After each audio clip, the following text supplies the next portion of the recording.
Halo, apa kabar kalian semua? Di video kali ini kita membahas gimana pengalaman bareng Infinix Expert setelah 3 mingguan kurang lebihnya. Dan seperti apa buat kelebihan dan juga kekurangannya, serta apakah ponsel ini sangat worth it atau biasa aja. Yuk, langsung aja kita masuk ke video pembahasannya. Hal yang saya suka pertama dari Infinix Expert yaitu buat paket penjualannya, karena dalam paket penjualan itu komplit semua ya. Lalu buat port dan juga tombol-tombolnya saya suka banget, karena masih ada semua di bagian body Infinix Expert ini. Dan yang saya suka lagi tentu masih adanya buat lubang cek audio 3,5 mm. Bisa kita tampil dengan slot kartu memori eksternal, bahkan sekarang ini bisa kita tampilin dengan kartu SIM. Ya, karena buat Infinix Expert, buat varian 4G LTE udah tersedia, tapi cuma di toko offline buat sekarang ini. Waktu video ini kita upload ya, karena buat jualnya itu ada di Erafone. Jadi buat kalian yang tinggalnya dekat-dekat di Erafone, coba kalian cek deh. Itu harganya kalau nggak salah ada di kisaran 2,5 jutaan rupiah. Dan selain kita mendapatkan buat varian 4G LTE atau ada kartu SIM-nya, dan buat varian 4G LTE juga RAM-nya lebih gede, 2 kali lipatnya, yaitu 8/256 GB dengan harga 2,5 juta rupiah. Tentu menurutku dengan selisih yang nggak nyampe 500.000 rupiah udah dapat RAM 8 GB, ada kartu SIM-nya. Tentu kalian kalau punya uang lebih, mendingan sih kalian ambil buat varian 4G LTE ya, daripada buat WiFi only yang varian 4/256. Karena selisihnya cuma dikit, bisa kita tambahin pakai kartu 4G LTE. Kemudian buat memori RAM-nya juga lebih gede banget. Dan yang saya suka lagi tentu buat spesifikasi yang dimiliki di Infinix Expert ini. Dari segi layar tentu udah enak di mata, panelnya pakai IPS LCD, bahkan udah support dengan refresh rate di 90Hz, layar juga luas di 11 in. Dan yang saya suka lagi tentu buat pengoperasian dari Infinix Expert, meskipun keterangannya kemarin itu kan pakai XOS versi 14, tapi menurutku sih ini kayak pakai Android stock ya. Dari icon, kemudian buat tampilan dan juga beberapa fitur yang dimilikinya. Emang sih buat fitur-fitur atau buat akses tambahannya itu nggak sebanyak buat XOS yang ada di smartphone dari ponsel-ponsel Infinix. Tapi yang menurutku nggak terlalu masalah banget. Ditambah lagi kalau kita pakai buat nonton video di YouTube ataupun kita pakai buat scroll-scroll TikTok, Instagram, dan juga lain-lainnya. Selain layarnya yang udah enak banget, audionya juga menurutku sangat memuaskan di harga 1,7 jutaan buat varian terendah ya. Karena buat speakernya itu emang udah punya 4 speaker dan kualitas audionya menurutku udah kerasa enak didengar. Dan buat kalian yang nanya gimana buat edit pakai Infinix Expert, mumpuni atau enggak? Kemarin sih kita udah nyoba pakai resolusi 1080 hasil rekaman dari Sony ZV-E10, dan kita coba rekam atau kita ekstrak di Infinix Expert ini. Ternyata waktu kita coba itu lancar, aman, gak ada lag sedikit pun. Tapi kalau kita pakai buat edit file yang resolusinya di 4K, tentu Infinix Expert ini masih nyerah, angkat tangan. Karena setahu saya buat ponsel yang pakai chipset MediaTek Helio G99 emang kebanyakan masih belum support atau belum bisa edit resolusi 4K. Terutama waktu saya nyoba buat edit resolusi 4K dari hasil perekaman Sony ZV-E10 yang saya punya. Sedangkan buat kerja atau buat meeting Zoom, buat kualitas gambar yang dimiliki dari kamera depan Infinix Expert ini juga menurutku udah mumpuni kok. Udah kelihatan bagus, detail, dan juga tajam. Tentu dikarenakan buat kamera selfie-nya yang udah pakai di 8 megapiksel, kemudian kamera belakangnya di 8 megapiksel. Dan buat hasil foto kamera depannya menurutku sih ini bagus banget buat tablet di harga 1,7 jutaan rupiah. Kalau buat hasil perekaman video sih menurutku masih kerasa biasa aja ya kayak ponsel entry level aja. Karena buat tablet dari Infinix Expert ini kan maksudnya buat tablet entry level. Jadi kita tungguin aja semenarik apa buat tablet mid-range atau tablet mid ke flagship dari Infinix Expert nantinya. Kalau ini perekaman 1080 30 fps dan masih ada buat stabilisasi, menurutku sih buat hasil kamera depannya baik foto ataupun perekaman video ini udah cakep banget ya, hasilnya seperti ini.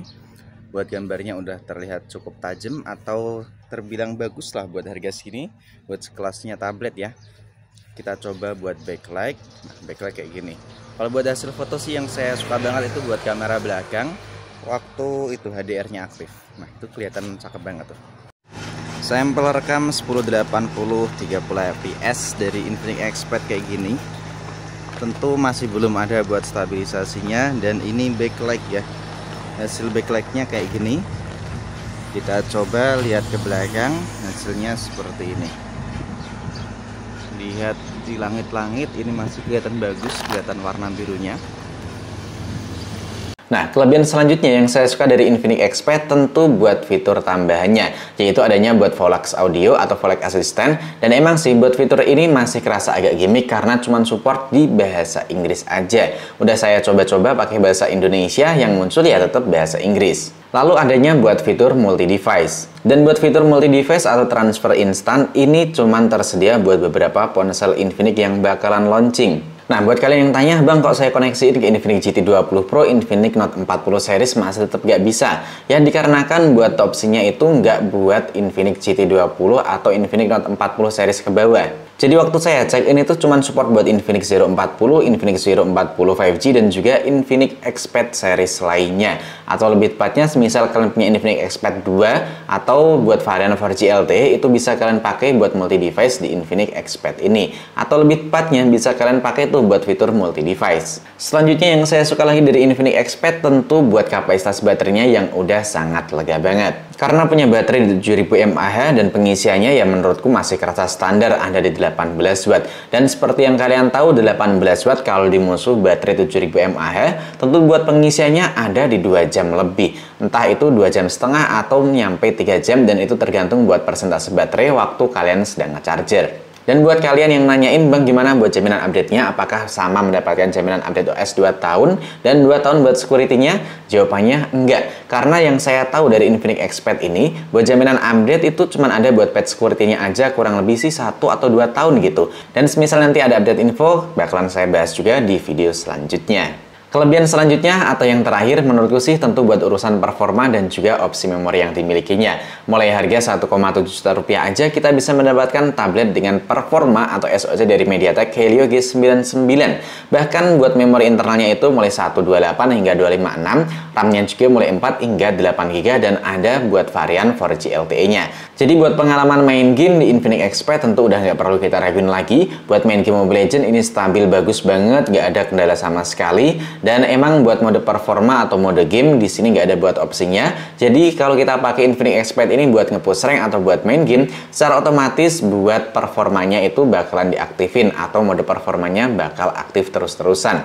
Dan sekarang ini kita masuk di bagian kekurangan dari Infinix Xpad ini. Yang pertama tentu waktu kita pakai kayak gini ya. Nah, ini waktu kita pakai buat nge-push rank belum nyampe 1 kali match selesai ya. Menurutku sih ini udah kerasa cukup pegel. Dan emang sih buat beratnya ada di kisaran 500-an gram lebih dikit. Nanti bakalan kita tulis aja di sini ya. Kemudian yang kedua yaitu minim buat kustomisasi. Lebih tepatnya ini sih cenderung kayak stok Android gitu loh buat tampilan, tapi yang nggak terlalu masalah banget karena makin ringan buat OS yang dimiliki dari Infinix Xpad ini. Kemudian yang kedua nggak adanya buat tap to wake atau lebih tepatnya tekan 2 kali buat bangunin layar. Dan emang waktu kita pertama kali pakai Infinix Xpad kita harus adaptasi, kita cari tombol powernya itu ada di bagian sisi kanan, kiri, atas, atau di bagian bawah. Karena kalau nggak kita perhatiin buat lubang kamera selfie-nya tentu kalian agak sedikit kebolak-balik buat tabletnya.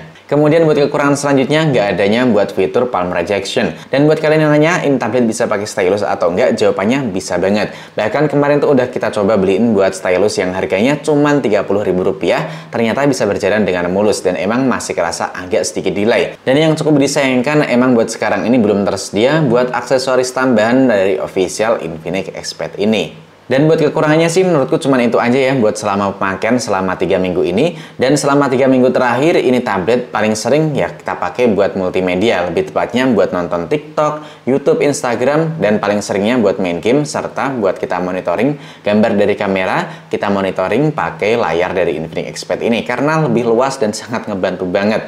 Sedangkan buat kesimpulannya menurutku sih ini Infinix Xpad bisa dibilang tablet gaming termurah paling terjangkau dengan fitur yang terbilang cukup komplit banget, dengan catatan nggak adanya buat fitur palm rejection ya, karena buat penunjuk jalan atau ini dipakai buat dashboard mobil juga ini cocok banget karena bisa kita pakai buat penunjuk jalan atau adanya buat fitur GPS. Dan menurutku sih buat video review dan juga kesimpulannya cuman gitu aja. Sedangkan kalau kesimpulannya kalian sendiri gimana, tablet ini worth it atau enggak buat kita beli, drop aja di kolom komentar. Dan sampai di sini dulu buat video pembahasan kali ini.